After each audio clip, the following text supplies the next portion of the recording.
comes to recycling, most of us want to do the right thing, right? Each week we bundle up our cardboard, collect our bottles and cans, and put them in our recycling bins to be picked up. Yeah, CBS News Investigation, though, found out that Starbucks, which is one of the biggest users of those single-use plastic cups, is struggling to get its plastic cups recycled. CBS News and CBS 13 wanted to find out where the plastic cold cups go by tracking them with air tags. Pretty interesting find here. Our community journalist then dropped off the plastic cups in 3 Starbucks locations, one in West Sac, another in Stockton, and then a third in Sacramento. 2 of the air tags were untrackable, but the one that was dropped in Sacramento pinged to a landfill in Manteca, never recycled. As your reporter covering Sacramento County, Tori Apodaca, discovers, if you want to have your cup recycled at the store, you have to be aware of what bin you are dropping your cup in.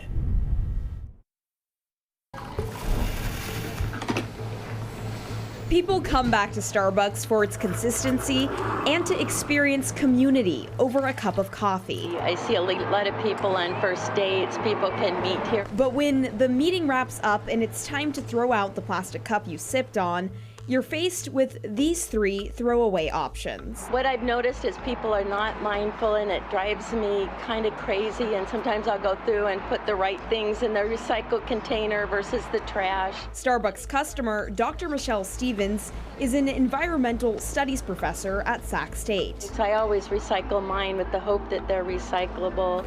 The test started by placing a plastic Starbucks cup with an AirTag tracker in what most people would think is the proper recycling bin at a Sacramento Starbucks.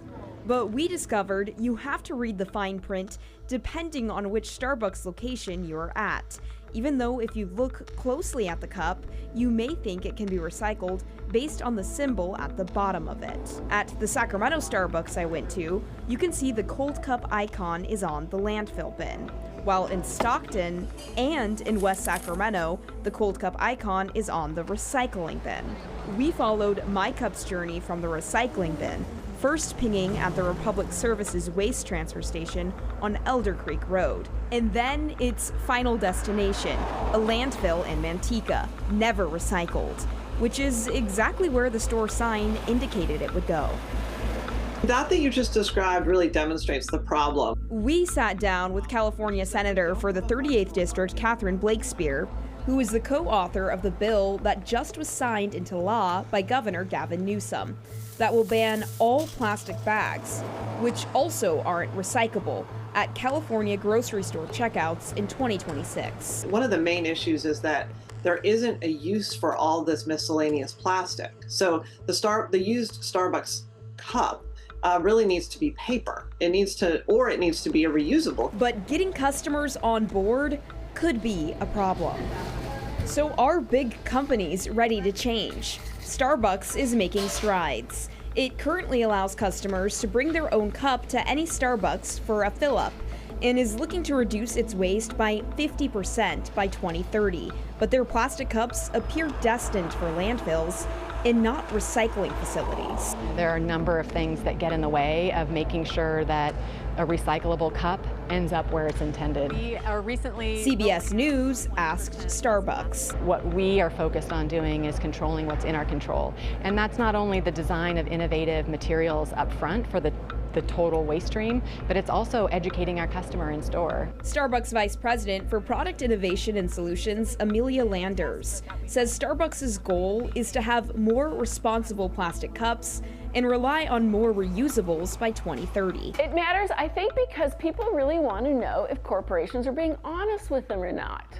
Jan Dell is a chemical engineer and the woman behind the idea of tracking the plastic cups. She takes issue with Starbucks' in-store recycling bins. The other stores don't have it. She says there needs to be stronger regulation on single-use plastics nationwide, like what we see in the Golden State. How can other states learn from the work that's happening in California when it comes to regulation on single-use plastics?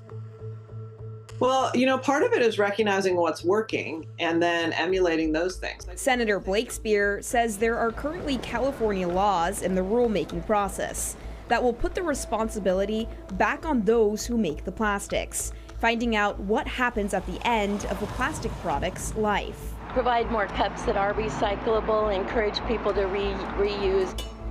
So because we're taking a portfolio approach, that's a fair question. We are going to have less reliance on plastic cups, more responsible plastic cups, and more reliance on reusables. So that plastic Starbucks cups like mine don't keep ending up in our landfills. Yeah, pretty eye-opening stuff there. Well, again, Tori's cup was the only one we were able to track locally. The other two dropped off in Stockton and West Sac, never produced any reliable data, so we just don't know where they went. Of the 36 plastic Starbucks cups that CBS News dropped that were traceable, only four ended up in recycling centers.